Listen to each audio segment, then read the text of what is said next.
কোরবানির ঈদকে ঘিরে শেষ মুহূর্তের ব্যস্ততায় কিশোরগঞ্জের খামারিরা।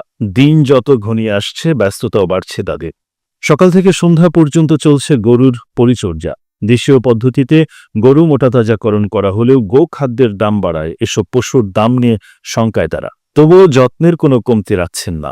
প্রতিটি খামারে পাওয়া যাচ্ছে ছোট বড় সকল ধরনের পশু।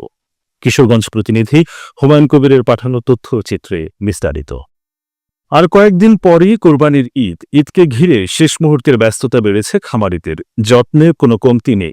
গরম থেকে বাঁচতে ফ্যানের নিচে রাখা ও মেশিনের মাধ্যমে পানি দিয়ে গোসল করিয়ে রাখা হচ্ছে পরিচ্ছন্ন। এইসব খামারে ছোট বড় সব আকারের পশু কোরবানির জন্য পালন করা হচ্ছে। খামারে দেশি জাতের গরু ছাড়াও রয়েছে ফ্রিজিয়ান, শাহী, ওয়াল, ব্রাহ্মা, ইন্ডিয়ান বোল্ডারের মতো বড় জাতের গরু। এছাড়াও মহিষ, বলদ ও গোয়াল। প্রাকৃতিকভাবে ঘাস, খড়কুটা, ভুসি খাইয়ে বড় করায় খামারে এসব গরুর চাহিদাও অনেক। কুরবানি উপযোগী গরু আছে প্রায় 60 পিস। আমাদের সর্বনিম্ন হচ্ছে 80,000 থেকে শুরু, আমরা 5 লাখ পর্যন্ত আমাদের গরু আছে। আমাদের কুরবানির প্রজেক্টে যে গরুগুলো এগুলো আমার লং টাইম পালন করা, 8 মাস 9 মাস, কিছু গরু 1 বছর 1.5 বছরও আছে।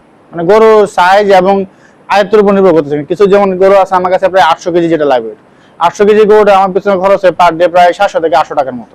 আবার এগুলো হচ্ছে মাঝারি সাইজের, এগুলো পিছনে 400 টাকার মতো পার ডে আমার খরচ। এটা আমাদের বিভিন্ন সমগ্র বাংলাদেশ বলতে বিভিন্ন জায়গায়, যেমন নারায়ণগঞ্জ, ঢাকা, গাজীপুর, বিভিন্ন জেলা থেকে এসে এবং কেউ অর্থ এলাকারও মানুষজন আইসা সরাসরি আইসা বুকিং করতেছে।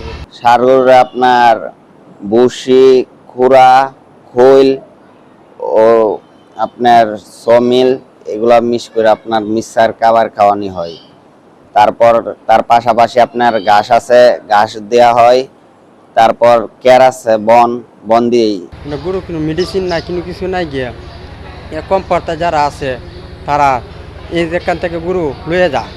জেলায় কোরবানিযোগ্য গবাদি পশুর সংখ্যা 2,13,369টি। এর মধ্যে চাহিদা রয়েছে 1,80,911টি, যা জেলার চাহিদা পূরণ করেও 32,458টি পশু দেশের অন্যান্য জেলার চাহিদাও পূরণ করবে।